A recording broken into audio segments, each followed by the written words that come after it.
these things. They're just such great front-to-back champions, but this is going to be the lock-in. The Akali, such a great flex pick for Fudge and Perkz. You want to see Perkz on Playmaker, so that's going to be the lock-in. I always want to see Perkz on something that gives him autonomy, on something that gives him the ability to decide when, where, and how he wants to play the game. Don't put him on Victor. Don't do it. Honestly, right now, I don't want to see anybody playing Victor. If you're sitting there in solo queue with the LCS on your second monitor right now and you're hovering Victor, don't do it. Pick Akali instead. She's way better. There we go. And we also got the Rumble picked up. Now remember, Rumble did get some nerfs here in 11.13. Longer cooldown on Scrap Shield, lower movement speed bonus. So it's going to affect like that level 1 in particular, making that more difficult. Nocturne's very strong.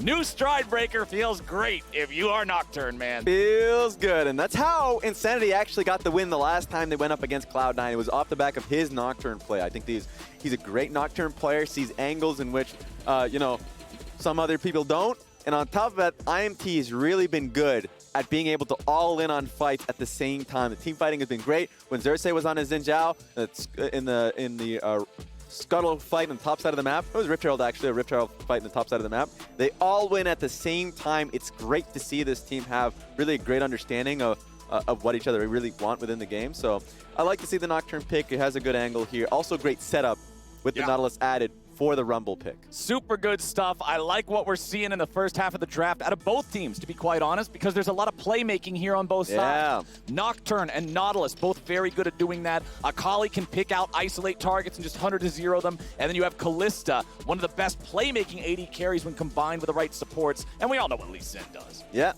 and it kind of goes back to what happened in the previous game, where you're having a very volatile mid-jungle, and I'm expecting the Akali to be mid, but at the end of the day, it just kind of depends where Akali and Lee Sin are going. Yeah. But Fudge has been probably the most impressive Lee Sin top laner in the LCS.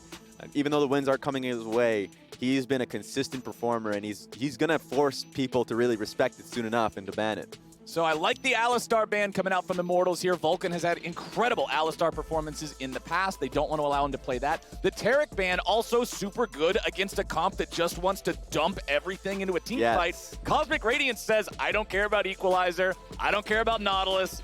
I don't care about Nocturne. You can just deny all of that. So I'm liking both these support bans here. Double AD carry bans coming out from Cloud9 as Varus and Tristana are removed, and Immortals hovers the Kaisa. Yeah, very rarely you get AD carries being held until 4-5. And Raes is the type of player that does have a larger champion pool. He is going to still go towards the old Kaisa. But, he, you know, remember last split, went towards the Draven, was largely successful on that one in his past. But yeah, I don't like it. I think the fact that Varus and Tristana, which are good answers into the Kalista, makes Kalista feel now more safe in this lane, has a counter pick towards the Nautilus as well. Expecting, looking through this, a Leona is a pretty solid one. Anything that can really jump in if they feel confident. Oh yeah, Alistar is banned. So Leona, I would love that pick as an answer here for IMT. Oh, there it is. Instead. Okay, this is also one of the classics there with Kalista. Yeah, a classic. The Galio, I think, supports the rest of the composition. The Diana that's going in, throwing the Galio ultimate on top of that. Akali as well. If she just jumps in, the best thing about Akali is she's just kind of like stick into a fight, wait a little bit long, wait for the Galio to kind of be involved as well. So the team fight's looking great from C9. Let's see what the last pick is for IMT. All right, Immortals. What's it going to be? Okay, Lucian locked in here. So that'll be a mid lane Lucian. How do we feel about this one, Raes? Mid lane Lucian. Or the top lane Lucian. Either way, I think it's going to chase the matchup versus Akali. I think that's the angle. I would like the Nocturne to match the Lee Sin lane, and I would like the Lee Sin to match the Akali lane. This is one of those games where really calling which lane, which player is going up against which, or like which champions, it really does come down to a human swap. I think that if Revenge sees an option where, okay, the Akali's going mid, to send him mid. That's what I would like to see. But overall, for IMT, they're just going to get priority in their solo lanes. That's what they're focusing on. And of course, you've got to be careful, though. We know that Lucian versus Akali early on, yes, it's very favorable for Lucian. You can just harass her for free, stay out of the range of her 5-point strike, easy stuff. Once Akali gets some levels, once that E starts really stinging, then you've got to be very careful with just how aggressively you play, because one misstep and a player like Perkz can punish. And it's just solidified. It's going to be revenge on Lucian. And he's been I think great on carries. We've seen what he was done in the past in Spring Split, the Aurelia pick. I know last week was pretty damn unlucky going on the Aurelia and going up against basically a 2-0 Gnar after the blue buff area team fight. That one sucked, and he still was kind of still getting advantages in his own lane. So I just love seeing Revenge on carries, and he's going to be able to try the Lucian now. All right, here we go. Cloud9 versus Immortals, game number 4 of the day here in Rivals Week. I'm not calling it Rivalry Week because that is a tongue twister, and I will accidentally say uwu words. Rivalry Week. No, I'm not saying that. I'm going to call it Rivals Week because that doesn't have the same tongue twistingness that will cause me to say that. Let's get back into the Rift instead as we've got everybody taking their places. We will see if the Lucian tries to track the Akali as you are predicting, or if they just YOLO it and send Nocturne against her instead. Yeah, either way, Nocturne's going to be fine. He's going to be good going up against the Akali. Just has inbuilt DPS. That the Akali is going to be underneath her turret anyways. So the only question is going to be largely around topside. Lee Sin and Diana versus the Rumble and Lucian doesn't sound too good for the Rumble. In general, Rumble is just going to want to not be a part of these early fights. Well, let's see how Immortals want to play around this jungle matchup here as well. We know that Diana can be incredibly powerful, especially once she has that ultimate. As you already pointed out, there's so much good follow-up for a proper Diana engage, jumping in on multiple players, pulling everybody in there with the ulti. So later on, I think these team fights are going to be very spicy, very fun. I think it's a great comp for what IMT is throwing their way, because very short range, the Kaisa, Nocturne, essentially anytime the Diana finds an angle, it's going to be really difficult for IMT to walk away from it. Going for it. I like how Cloud9 waited. You saw how Perkz was just in the river, allowing Insanity to walk into lane first because they wanted the Akali to dodge the Lucian lane early on. Yes. Cloud9 got what they wanted here. Yeah, for Akali, for sure, if she's going up against that Lucian lane, it's just so tough because you can't actually chunk the Akali to a certain point where mid lane dive is doable. So definitely didn't want to deal with that human swap. It's still going to be pretty difficult going up against the Nocturne just for the idea of getting mid-push. It's never going to be an option for the Akali in either of these matchups. At least in this case, it's going to be most safe. She has, pots and, of course, Doran's shield. She's going to be able to take a lot of the harass. Yep, and up here in topside, Fudge is having the I am laning against Lucian experience. This feels good. Pretty much what it feels like. You just get shot over and over and over again while he farms minions, and you get to wish that you were doing the same. Revenge will maintain control over this lane here for a while. We'll see if junglers have anything to say about that. They are pathing towards opposite directions, though, and this chicken camp was warded very early after Insanity shoved in just the very first wave. Really well done, and it gives this a lot of information for Revenge. Now he can basically just chip Fudge underneath turret just whenever he feels like it. Oh, knowing complete disrespect. Exactly. Yeah. Knowing that Diana is just passing straight towards bot side. Raes does have to watch out, though. If he gets into dive range, it's going to be an easy one for the Kalista and Galio, including Blaber. So just trying to chug potions, get to a position where he's not going to get chunked once again. But yeah, now Revenge just runs this lane. Yep, and remember that this is also here in 11.13. There were some nerfs to the base damage on Lee Sin's E. This is one of the things that made him viable as a solo laner compared to just a jungler, having the ability to shove out waves and control the tempo with that skill. So a little bit less wave control there for him, especially in a matchup that's already going to be Lucian favored, at least early on. Means that Fudge will get very, very used to the scenery underneath this turret, my friend. Very true. And even with that nerf, I don't think it changed too much. It does make it a little bit harder, but his lane state's always going to be in this position. Yep. It's going to be interesting to see what Blaber's decision-making is going to be, right? If he does find an easy way in for a dive bot lane, sure. But at some point, he's going to have to free up either Perkz or Fudge in either of these lanes. It's going to be really hard to ever find a way to play this game out. If you are accepting the fact that Fudge and Perkz are just going to be harassed underneath third, of course, both have DP, so they're going to be in a fine position at some point. But I'm expecting Diana to come topside, look for a scrap on a Lucian, and if Lucian falls behind, yeah, he's going to have a hard rest of the game. Well, Blaber has gone back, completed his first shop of the game, has the Dark Seal plus Amplifying Tome, so some extra AP to make sure those ganks sting, and he is pathing towards that top side.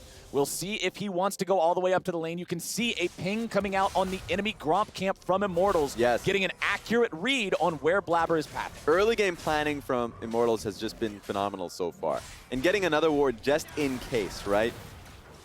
Just because, in the end of the day, Diana knows that they know that she's on Gromp.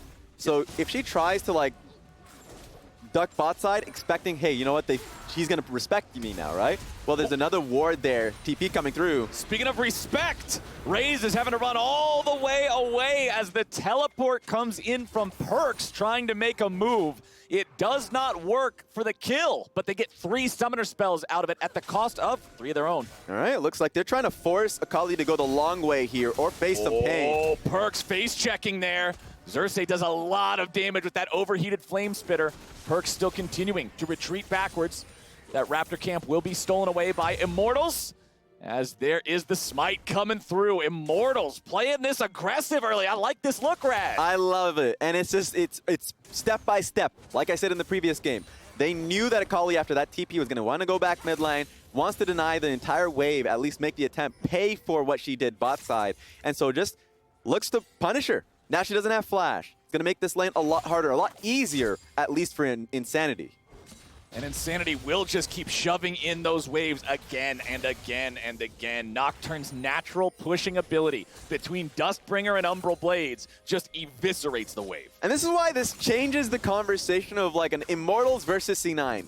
It's C9 that has been struggling recently, and it's Immortals that have been stringing along some impressive victories in Summer Split. And have been doing it in a way that isn't like, oh, scrappy come from behind like we saw from Dignitas in the previous split, right? It's ways that it goes to show what is impressive coaching, that when I look at this team, I may not find like a superstar player. You can say that Xerxe has gotten to that point, was that player when he's in the LEC, but they are well coached. Oh my goodness, they are going in all the way, and Cloud9 puts the money on Zven. And well cooked. just dead. Yeah, that's rough. And I feel like that's going to turn into something a little bit more. Perkz. Okay. Perkz gets hit by the fear there. Chasing after Insanity. Nice use of the spell shield there to block the 5-point strike. Cloud9, though, after the back of that kill, that just means they know they got man advantage here on the bottom half of the map. They're going after the Drake. Xerxe's nearby, but it will not matter. Blaber's got the dragon 7 minutes in. Yeah, bought enough time, was able to get out just in, before Immortals were able to set up something. Remember, Nocturne does have ultimate. But just taking a look at this, just disrespect coming in from the Nautilus. Trying to figure out what his pathing was here. Didn't get to see too much. Oh, he was just trying to take the disrespectful way. Of course, you're going to get stun locked. Just so close to being able to take the blast cone, too. Yeah, didn't think he was in kill range. You saw the anchor start to move. He shrugs his shoulder to throw it off. Unfortunately, that's a big old heavy thing right there. A faster auto attack animation, and he might have even gotten away. I'm not quite sure, but either way, that's a whole nother reality. In this reality, he got first blooded, and Cloud9 is happy about it. But the thing that I'm immediately drawn to here now, Raes. Okay, give it to me. They have first blood plus assist money. That is 600 gold worth of value. The score's even between the teams, which just shows those passive advantages that Immortals are building throughout all the different lanes by farming well. Yeah, and that just says a lot to what Revenge and Insanity were able to do with great, at least for Revenge, great warding. Knowing that Blaber was pathing back bot side because of the ward that he placed down, so he's just continuously just chipping out towards the Lucian. That being said, Lucian's not too far behind. This big wave is going to hit Lucian, but he's still doing well considering the matchup.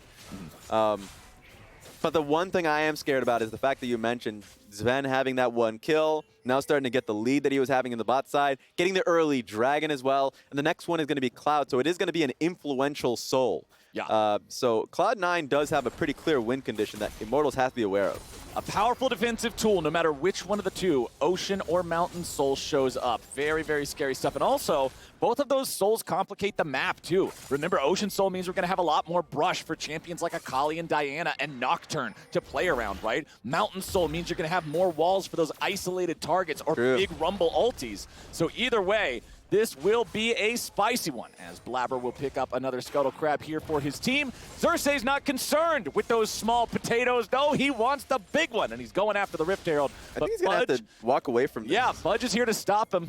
It's not going to work. Yeah, this is great if you know that the enemy team doesn't have vision. You know, bot lane is becoming hard now for Immortals, so they don't have control there. It's going to be Vulcan that gets first push. Vulcan was already seen on mid lane on that path up, so like Xerxe was like, oh damn, I guess they have a ward. I have to kind of push this to the side. And it's going to be C9 that have the first touch on this one. Let's see if Xerxe goes for it again. it would be really risky for him to do that. Well, for now, he'll just wait, see if maybe Cloud9 try to force something. He's there to find the counterplay. Back here in mid lane, Perkz doing a great job staying even in CS with Insanity, despite the fact that he's been the one underneath the turret. He's been the one having that extra pressure to make sure you don't miss the CS. He's navigated it wonderfully here on the Akali, and he's making sure he'll be in a great spot come the mid game to be the hero in those fights. Exactly. It benefits C9 that action has not been happening, that the TPs have been used defensively to get back into lane and just farm up. So for Fudge, who's been, as I said, the best Lee Sin player in the LCS so far, he's been spectacular. He's going to be team fight ready. Same there goes for the Perkz. And so the fact that really it hasn't culminated into a dive from IMT is only going to make it easier and easier for C9 as the game goes on. Cloud9 with that 700 gold lead now, starting to build that up, nullify some of the leads that Immortals was building with their own farm here.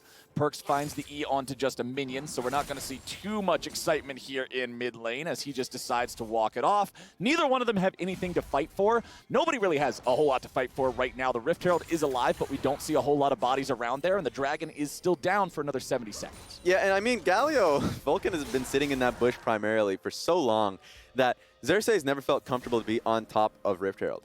If he doesn't see where the support's going to be, that's just a straight int for him to be doing that against a semi-global champion. And so the two control wars that they have on both sides of mid lane has made it very easy for Perkz to play this lane out, not being concerned of either gank coming in from Xerxe, just the long range Rumble ultimate that comes by and helps out the Nocturne, or even just from Destiny. Destiny has been locked down towards the bot lane. He hasn't been able to do anything because of what's been happening in the matchup and because of the wards.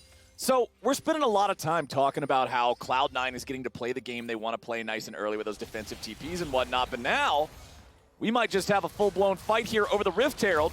Cloud9 are just putting the TY for Leash in there. They're ready to go, but have they gone too far? The damage continues pouring through, and Perkz will barely survive. Insanity coming in from behind, looking for the kill onto Blaber. Finds the fear. Blaber tries to get back out, but that ain't happening. Xerxe's nearly killed off, but nearly's not close enough, and Immortals get a 1-0. I guess at least they got a Rift Herald, but that was a botched fight from C9. They had everything there for a fight to go for it, so they felt hungry. Yeah. Diving straight into the tri-bush. I know we'll probably get a second look at it, but it felt like they were just on different pages. Some of them want to actually just dive straight deep on towards it.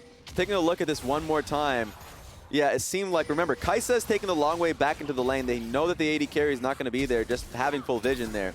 Perkz goes in, gets locked down from the Nautilus, has to instantly get out. So this was a defensive Galio ultimate. It was all based off the fact that Akali thought she had a good play, good vision on it, instantly gets locked down by Destiny, and it turns into Blaber dying. And this looked a little scary there for a moment for Xerxe. Got taken down to 100 HP by the Diana damage, but still stayed alive. And now back here in top lane, Fudge level 10 versus Revenge, the same here on the Lucian. Has opted for the Gale Force, extra playmaking, extra dodging, extra just mobility. Yes. And that's the kind of thing that I like to see. It lets you make some really stylish moves here in some of these fights. Especially if you're going up against a Diana, which is just front-loaded on her, just her dash-in, right? Like that front-loaded burst that she has, pretty meaningful. So you're just kind of using that defensively in team fights. I think that's going to be pretty important, especially since your only front line is the Nautilus. So it's something that IMT is recognizing here. Nice 3 plates coming out of the charge there from Shelly. Right before the plates are about to fall, Cloud9's making sure they're getting the money. They'll pick up their second Drake of the game now as well, and it's Ocean Soul for this game, Raes. There it is. And I like that for C9 because these are going to be long, drawn-out fights. They have Galio, they have Diana and Lee Sin, chunkier members on their team that wants to play more drawn-out fights in comparison to IMT. I mean, look at IMT's comp. I mean, they have basically double range 80 carries with Lucian and the Kaisa that really live and die by Nautilus. If the Nautilus dies, you got no space to auto-attack. You really can't do much against what is basically double assassin with a Kalista. So I think Ocean definitely benefits C9 here. Okay, back up here in the top lane. Everything's just pretty standard. Fudge recognizes the role he has to play, right? True. Sit back, let Lucian shove out the wave, respond to that. So here's what I'm going to ask you, Raes. Hit me. We're talking about, and I got to this point a little bit earlier before the Herald, but then we got interrupted. If Cloud9's been having the game go the way they want it to go here for the first 14 and a half minutes, what do we need to see from Immortals? before the 20-minute mark to put the ball in their own court. Well, you're seeing the steps right now with the vision that they're putting towards mid to top lane. I want to see that turn into an actual dive. Fudge has been underneath his turret for a good while, unthreatened. I know right now he's full HP, so it's going to be difficult. You need to be able to put in some work if you're Revenge to get him low, like you did in the early portions of the laning phase. Right. But like, sure, you're getting laning advantages, very small ones, but like when you're chipping them down, you do want to convert it into something more. So I think C9 has been doing a great job stopping that, but IMT need to be making active efforts like they are right now to look for it. Okay, Perkz is the one pushed up, but remember, man, it's Akali. She's so hard to gank when she's got the dashes and got the smoke. They might just have the angle. Perkz is saying, all right, the only way in might just be to take one of them with me. Dredgeline's not going to find the target, but Cloud9's got the backup. There's Perkz, my friends, and Immortals will be cut to ribbons as they have no answer for the Cloud9 cavalry. Perfect execution, man. Lucian was chunked out right from the outset. And so Perkz was confident. Galio was already in the topside river, knew that backup was coming, and made it stylish too. Huge play from C9, and now this is just them steamrolling that lead. And that's why we say we love to see Perkz on playmakers. Yeah. He has the ability to assess the situation and to make sure he's walking away. Let's take another look here at the Honda performance play. There we go. I mean, you see 3 members, of course, of IMT looking for the play, but if you look at the river, that is 3 members of Cloud9 willing and waiting. The Shroud's going to buy time for Perkz. The Galio ultimate's going to make it easy. And it's just pop. Just destroyed that weasel. Like, destroyed him right there.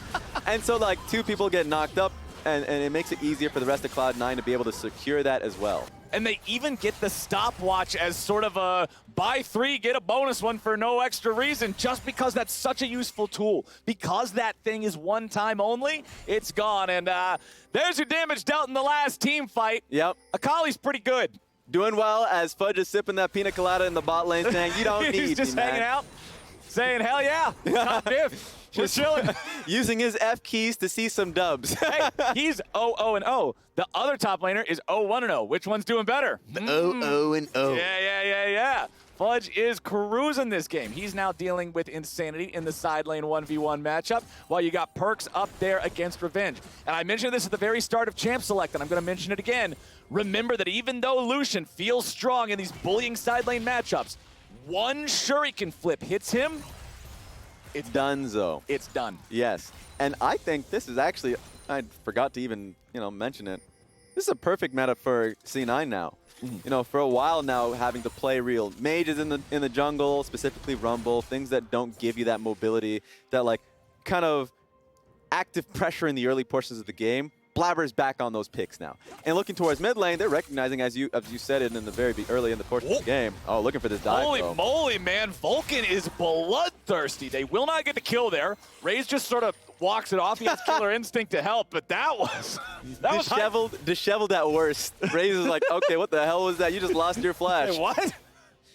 Okay, maybe a little bit audacious there from Vulcan, but at least they're trying to continue snowballing this further. They're going to take down the first turret of the game here in the top lane. Over 3,000 gold lead now. They're going for Rift Herald number 2, and as soon as they get done with it, the Dragon is going to be spawning as well. And to answer your earlier questions of the play for IMT, they tried for it, it failed. The next attempt, probably going to fail as well. Double stopwatch there for C9 on both Blaber and Perkz, their playmakers.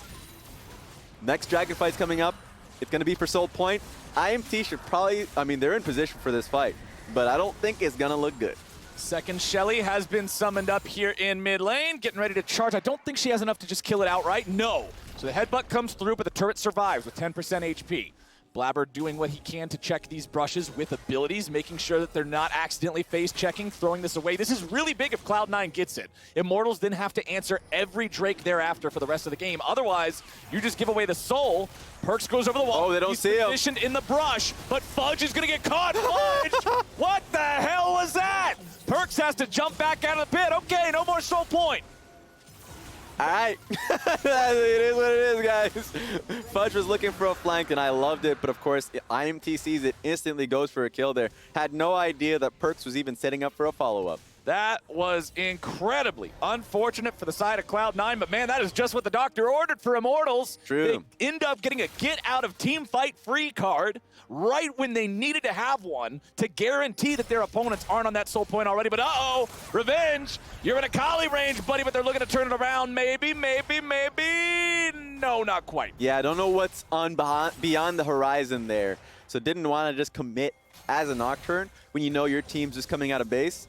So smart decision overall, but like IMT needs to find a play. I mean, they're just 2K behind, so it's not that large. It is still fine. They don't need to feel desperate, but you're right. I mean, the last play was a blessing. Free mid lane turret there for C9. Okay. Oh! What did we have happen down here in the bottom lane? We'll have to get a replay there in a moment because honestly, Revenge is looking pretty good. Almost full HP still. Looks like Perkz tried to style on him and got a little bit overconfident. Yeah.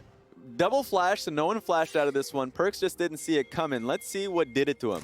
Oh, he's just trying to push up the wave. The culling. Yeah. Oh, and the Gale Force to shoot him through the smoke. Yep. Nice execute with the Gale Force there, but yeah, Revenge just saw it.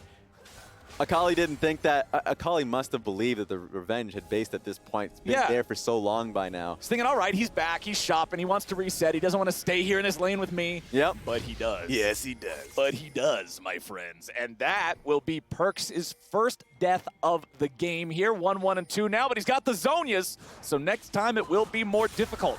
It's 3 minutes before we get the next dragon to spawn. Baron is live on the table, but at only 21 minutes in, I don't think anybody's forcing that one anytime soon.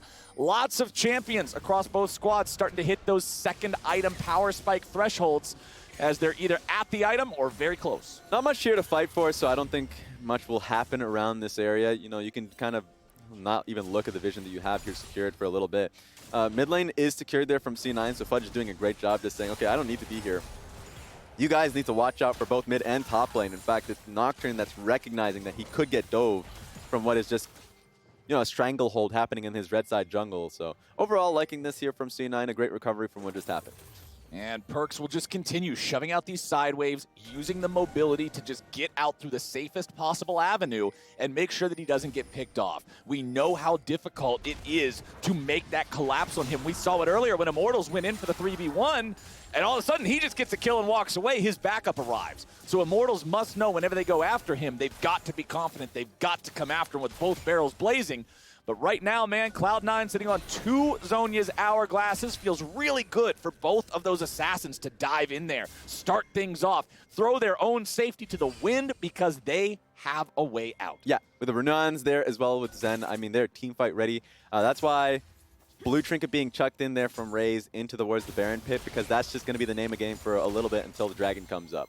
You just don't want C9 having like an iota of a second or something there alone with the objective. Because you can just go for it.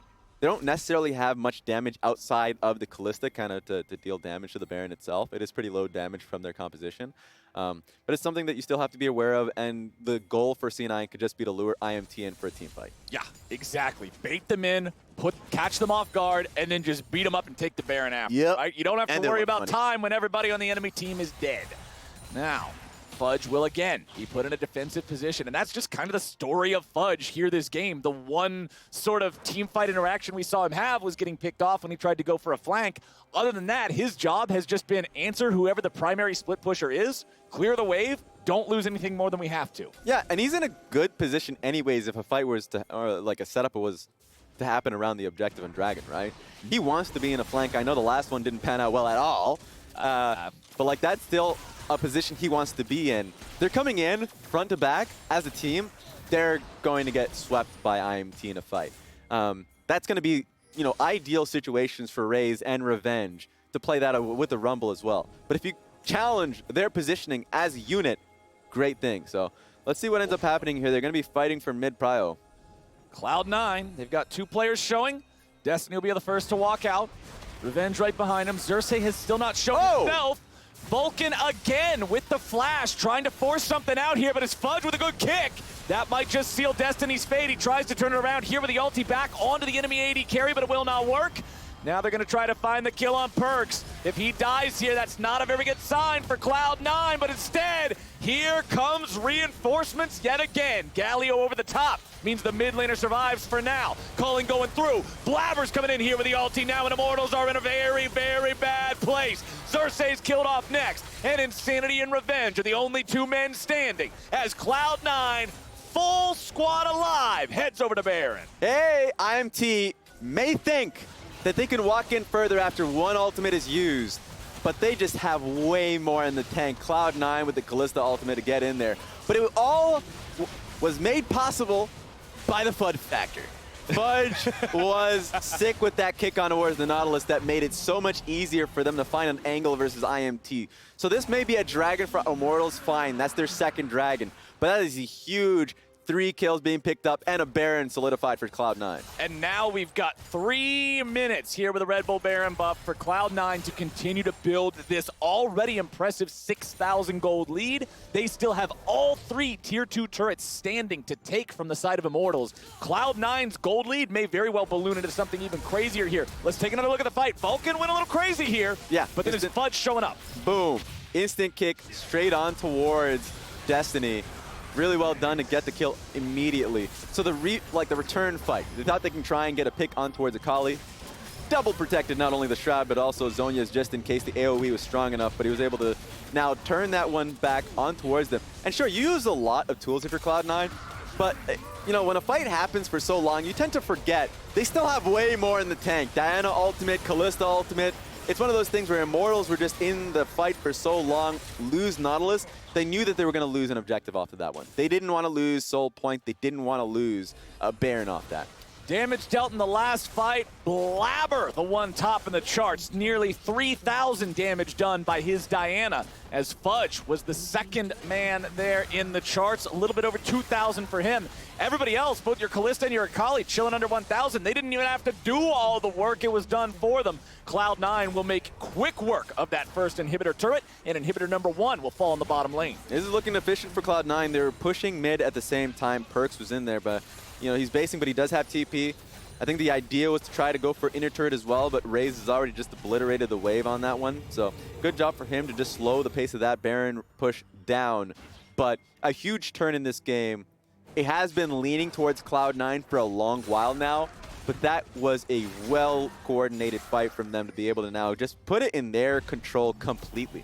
Yeah, I'm trying to figure out what the move is for Immortals at this point in time, but it just feels like you're praying for a mistake. You are. At this point in the game. Because it's just a hard to execute composition. If you have double AD carry, sure, a Nocturne and Rumble is there, so there is a little bit of setup, but if you just have one front line in your support, then you really need that support to actually, you know, do well within the lane and be freed up. But if it's in a bad matchup, locked into that laning phase, and of course, like the early fights didn't really pan out too well, then yeah, you have a pretty poor support that's supposed to be your sole tank, and it's not going to work out. All right, Cloud9, only 20 seconds left on that Baron, plus 2,500 here so far for the Baron power play. So they'll take down the tier 2 there in the mid lane. They'll try to shove this wave up a little bit further. It's not like they'll get to do a lot of work onto this tier 3 turret in mid with the Baron expiring here in about 5 seconds.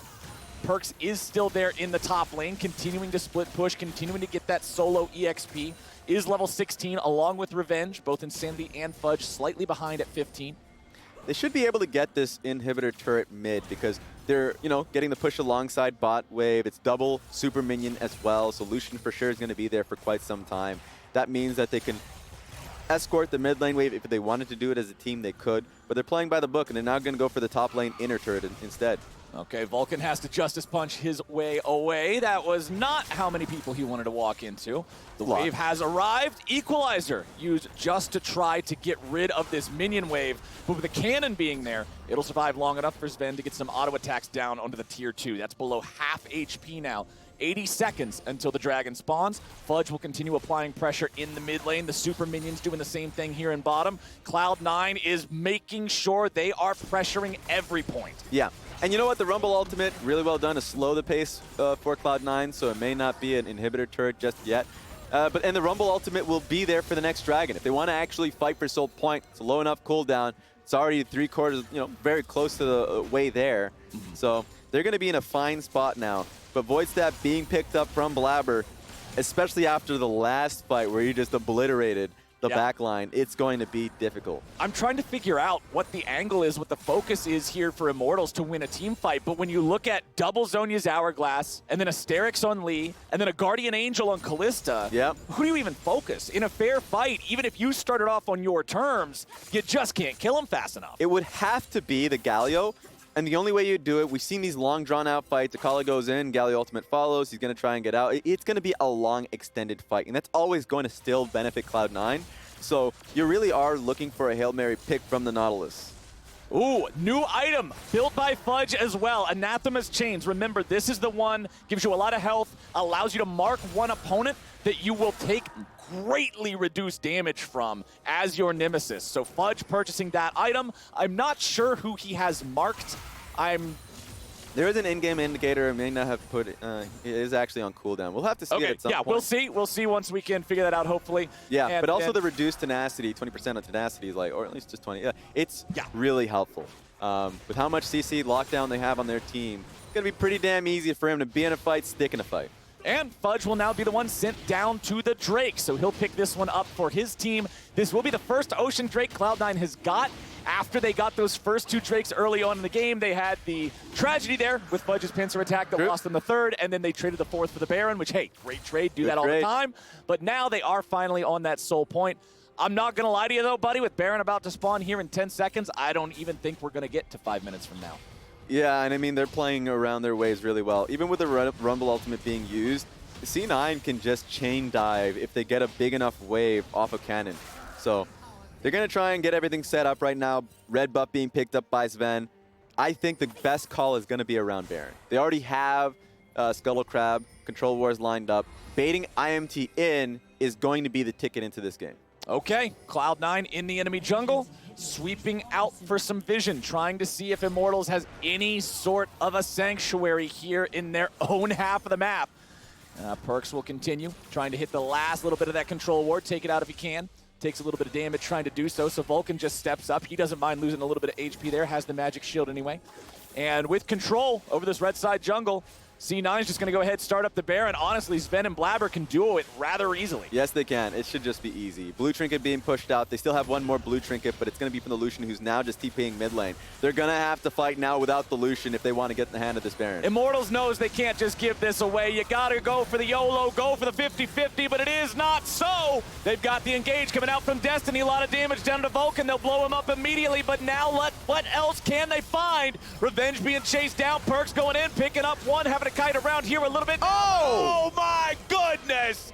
A triple kill, a quadra kill for the mid laner from Cloud9, and it's all over. Perkz just straight ults through 4 people and chunked them out. It was looking good for IMT for a little bit there. The damage from the Diana wasn't impacted. I thought they did a great job being able to isolate her and get her dead. Vulcan died at the beginning of the fight, so it was looking a little dicey. The best case scenario was being met for IMT, but Perkz hammers it down. Easily done for Cloud9. The death timers are long enough. They will march the minion wave in. They will take down the Nexus turrets. They will take down Immortals. And they will do it looking pretty darn good, Mr. Raes. Yes, it is. And that's Cloud9 making a march right back to what they believe is their rightful place at first place. They won it, Flowers. And that was a damn good game to make a statement for the 100 Thieves and the TSMs of the world. Exactly, and you got to see Perkz on a champion that he just got to express himself with. The outplay in the top lane when they came to collapse on him in the 3v1. His ability to constantly make sure that he was getting through a laning phase that could have been more difficult if he didn't know how to properly manage it, always being stuck underneath the turret. Honestly, I just thought the Akali was on point the whole game. Yes, and I think a lot of faith in the team as well. Setup that they had, we're always going to talk about that top lane play, the 3-man play, the IMT made for his life. But the team was there. That was, their strong side of the map. So, like, those are the types of things I wanted to see from Cloud9, and you got to see them. It was just intelligent for a good while there. So this is them making that march. Yeah, it felt like the gold just steadily climbed all the way through the game. Never felt like we really had a moment where we're saying, okay, Immortals is coming back here. We did have a moment of reprieve, a moment where Immortals was able to take a breath, where they got the pick onto Fudge and were able to stop the soul stacking. But after that happened, it was just back to business as usual. Cloud9 continued moving forward, continued taking over the game, and then it just got to the point where, hey, they're too strong. And that's the thing, it's the recovery that, you're right, that the mess up around Rift Herald as well. That's another one, you know, not being on the same page and all these things. But then when that happened, they took a step back, went back, the correct lane allocations were made from Cloud9. Yeah. And I just thought that they played fights well after that fact. So a good win for them. And even after they ended up having Blaber get picked off at that Rift Herald fight, right, he still secured the eye. Yes. And they were still able to use the Herald to then get 3 plates. So they came out on top in that trade, too, in terms of money. True. So it's really not the worst thing in the world here. Cloud9 looking pretty good in this one, taking down Immortals, who, as you said, have found some competent wins against competent teams thus far. So Cloud9 needs to keep this energy up. They're definitely not at the level a lot of people were expecting them to be at this point. So they got to keep climbing, and they need to look as strong as possible doing it. And that's the thing. For a lot of people, sure, it's memorable, the fact that they were struggling in the first 5 weeks. But it's just the first 5 weeks. Got a 9-week regular season. Plenty of time. A lot of time. And then you go into playoffs. There's so much where you just don't remember what happens in the first half of the show. The second half is just them hammering it home. And our player of the game for this one is Vulcan on the support role. We saw him doing some big engages here. A lot of good ultis, too, protecting the team when Immortals tried to go in for the big team fight. He's the one there making sure, okay, heroic entrance on top of Perkz, protect him. Nobody can find a counterattack now. He was where he needed to be. 100%. And I think it was a benefit of what was happening within his lane that he was able to make a move constantly and make an impact before the Alistar could. And I thought he understood that greatly, was always there for his team, and it was a great job overall from him. And with the game all wrapped up now, it's time for us to go to the next step.